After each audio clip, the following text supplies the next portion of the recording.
हमारे मुआशरे में देखने को ये बहुत ज्यादा मिलता है। बड़े आजकल सैकड़ों की तादाद में मैसेजेस आ रहे हैं जिसमें मुख्तलिफ चीजें देखने को मिलती हैं और बड़ी ज्यादा डिसहार्टिंग और डिसअपॉइंटिंग होती है। पहली बात ये है कि मर्द औरत की टेक केयर नहीं कर रहा। अब ऐसे मैसेज आते हैं कि हम घर पे होते हैं, हमें टाइम, जो खास तौर पे हम जैसे लोग जो कारोबारी लोग हैं ना, उनकी तो हमारे साथ भी मसाइल है टाइम का, जो कि गलत है। मैं ये समझता हूँ कि एक भरपूर जो हक बनता है फैमिली का, वो टाइम उनको मिलना चाहिए, बीवी बच्चों को टाइम मिलना चाहिए। आगे जाके यानी सुबह 10 बजे निकलना और रात 1 बजे आना और आते ही सो जाना और मैं ये समझता कहना कि ज्यादती मैं है। थका हुआ हूँ, ये ज्यादती है, ये ये ज्यादती ज्यादती है। जो कि शायद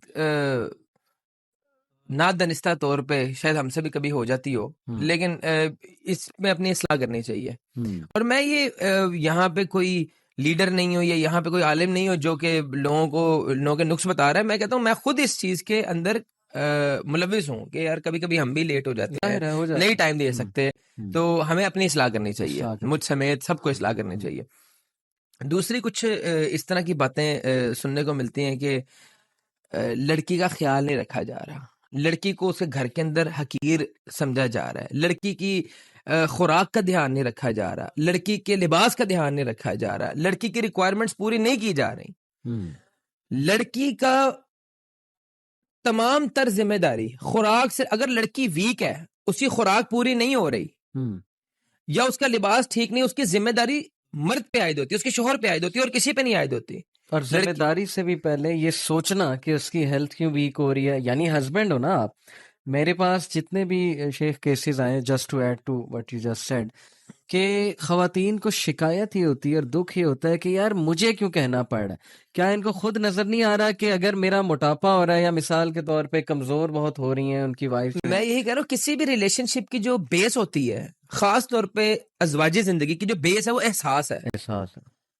अगर आपकी बीवी को वो कहना पड़ रहा है कि मेरी खुराक नहीं ठीक, या मुझे खुराक का मसला है, या मुझे लिबास का मसला है, इसका मतलब है आपके अंदर एहसास ही नहीं है, या उसको आपसे पैसों का तकाजा करना पड़ रहा है। और मर्द ने कभी पूछा भी नहीं बैठ के कि आपको किसी चीज की जरूरत है, आपको कोई मुश्किल तो नहीं आ रही। ऐसी कन्वर्सेशन होती है हमारी सोसाइटी। मैं ये समझता हूँ कि मर्द को ये ब्रीफ किया जाता है कि औरत को सप्रेस करने में ही तुम्हारी बका है, यानी रोती रहे, बैठी रहे, बस ठीक है, वो कहेगी तुम्हें चुप करके सुनना है। मैं ये बात कर रहा हूँ कि जितना मर्जी तुम सोसाइटी के आगे एक बेहतर इंसान हो, अगर तुम्हारी बीवी या तुम्हारे घर वाले तुमसे खुश नहीं है, you are zero, you are worthless. Exactly. जितना मर्जी तुम्हें सोसाइटी अप्रिशिएट कर रही है, जितने मर्जी तुम इज्जतदार हो, अगर तुम्हारे घर में तुम्हारी बीवी के दिल में तुम्हारी इज्जत नहीं है, तो यू आर वर्थलेस। और अगर बीवी के दिल में तुम्हारी रिस्पेक्ट नहीं है, देन यू आर रिस्पॉन्सिबल। मुझे यहाँ से एक बात याद आई। उमर बिन अब्दुल अजीज रहिमहुल्लाह, द फिफ्थ राइटियस कैलिफ, उनके बारे में उनकी वाइफ कहती है कि मैंने इससे ज्यादा मुत्तकी परहेजगार अच्छा इंसान नहीं देखा। जिसके बारे में बीवी ने गवाही दे दी ना, वो वाकई मुत्तकी और परहेजगार आदमी के बीवी के सामने आप खुले हुए 24/7 रूम पार्टनर हैं वो आपके साथ, मतलब जाहिर है एक एक चीज उन्हें पता है। मैं आपकी एक वीडियो देख रहा था, साहिल अदीम साहब को कहते हैं दुनिया के अंदर एक सर्वे कंडक्ट किया गया एक सक्सेसफुल लोगों का, तो कहते हैं उस सर्वे के अंदर ना उनके घर वालों से पूछा गया, उनकी वाइफ से कि ये बंदा कैसा है। सही। तो जिस बंदे की वाइफ ने उसके बारे में अच्छे रिमार्क्स दिए ना, जिस बंदे की वाइफ ने उसके बारे में अच्छे, पीसफुल के मतलब जो एक गालिबन वो ये था कि पीसफुल लोगों का या जो एजिटेटेड लोग हैं, जो जिनको सुकून नहीं है, उनका गालिबन एक ये रिसर्च थी। तो पीसफुल आदमी वो था जिसके घर वालों ने उसकी गवाही दी कि ये बंदा बहुत अच्छा है, ये हमें टाइम भी देता है, ये हमारा ख्याल भी रखता है। तो आपको जो पीस मिलता है, और आप अगर सुकून अचीव करना चाहते हैं, तो आपके घर वाले, आपकी बेगम, आपके वालिदैन अगर आपसे खुश नहीं है, तो you can never achieve your goal. आप वो सुकून का लेवल अचीव नहीं कर सकते। ये जो बात होती है कि ख्याल नहीं रखता, ख्याल रखने में क्या क्या आता है आपके? मैं ये समझता हूँ बीवी के खुराक का ख्याल रखना, उसके कपड़ों का ख्याल रखना, उसकी कपड़े कितने, एक बंदा है उसको कैसे कपड़ों का ख्याल? देखिए मैं ये कहता हूँ कि यानी पुराने हो रहे हैं तो वो खुद ऑफर करेगा, कभी गिफ्ट मैं ये समझता हूँ whatever is required, you have to fulfil her requirements. Necessities पूरी होनी या चाहिए, आप लग्जरीज की उससे बात नहीं कर रहा। कम्युनिकेशन ऐसी रखें कि आपको पता लग जाए उसके क्या शौक है। देखें अगर तो आपने कभी कम्युनिकेट ही नहीं किया अपनी वाइफ से इस मामले पे, आपका सिर्फ ये रोल है कि आप सुबह निकल जाते हैं, रात को आते हैं और बस कहते हैं खाना सामने रखो, कम्युनिकेशन जीरो है, आपने उससे कभी उसकी पसंद नहीं पूछी, अली तो भाई फिर इसमें ये चीज मैटर नहीं करती। We are talking about necessities, we are not talking about luxuries.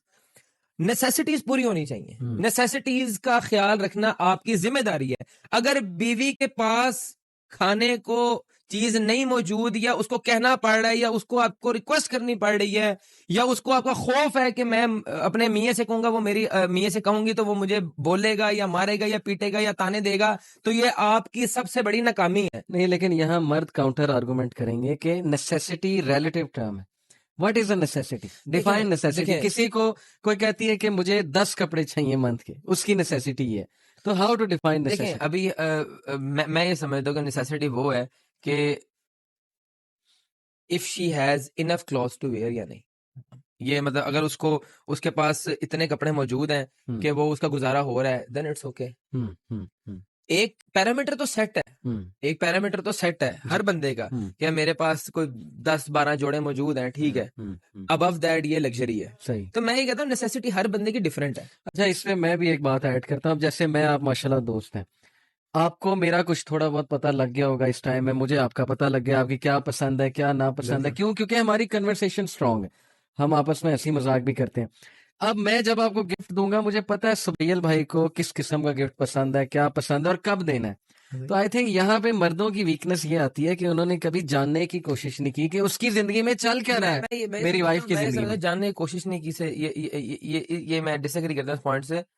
आप एक बंदे के साथ या बंदी के साथ दिन रात का आपका जो है ना वो जिंदगी गुजर रही है, दिन रात आप साथ हो उसके, जैसे बीवी और मर्द या मियाँ बीवी साथ होते हैं, कैसा हो सकता है कि पता ना लग सके कि इसकी ना पसंद ना पसंद? ये है ना, सुबह बाहर निकल जाते हैं, रात को 1 बजे मर्द एंटर हो रहा है, तो वो दिन रात साथ कम से साथ नहीं है कम से कम मैं कह रहा हूँ कि 2-3 दिन बाद 4-5 घंटे स्पेंड करने का तो मौका मिल रहा है ना आपको। आप एक जिंदगी गुजार रहे हैं, आपको अपने ऑफिस के स्टाफ की रिक्वायरमेंट्स का पता है, आपको घर पे रिक्वायरमेंट्स नहीं पता, ये कैसे हो सकता है? यही बात है ना, नेग्लिजेंस है उस पॉइंट में नेग्लिजेंस। देखिए मैं ये समझता हूँ यहाँ मामला इस तरह हल होता है, और इसमें कोई पैरामीटर सेट नहीं आप कर सकते, बहुत मुश्किल है पैरामीटर सेट करना।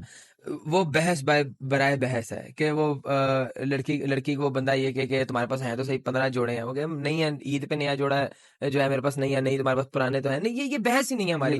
अभी ये बहस है कि इंसान को खुद तो पता होता ना कि मैं सही हूँ या गलत हूँ, इंसान को तो खुद तो पता होता है। मर्द खुद क्या नहीं, मैं ये समझता हूँ पैरामीटर एक है। अगर तुम्हारी बेटी है या तुम्हारी बहन है, जो सुलूक तुम अपनी बेटी के साथ पसंद करते हो कि उसका मियाँ करे, या तुम्हारी बहन के साथ उसका मियाँ करे, वो सुलूक अपनी बीवी के साथ करो, ये पैरामीटर है। अगर तुम लाडले हो, तुम अपने वालिदैन की आंखों का तारा हो और तुम उनके जिगर का टुकड़ा हो ना, तो जो लड़की तुम्हारे पास आई है तुम्हारी बीवी बन के, वो भी किसी का जिगर का टुकड़ा है, वो भी किसी की आंखों का तारा है, वो भी किसी की लाडली है। तो उसके हकूक दो। जिस तरह तुम्हारी बेटी तुम्हें अजीज है या तुम्हारी बहन जितनी तुम्हें अजीज है ना, उतनी ही अजीज उसके वालिदैन को उनकी बेटी है। तो ये पैरामीटर कोई भी नहीं सेट कर सकता, ये आपको अंदर से पता होता है कि मैं ज्यादती कर रहा हूं या नहीं कर रहा।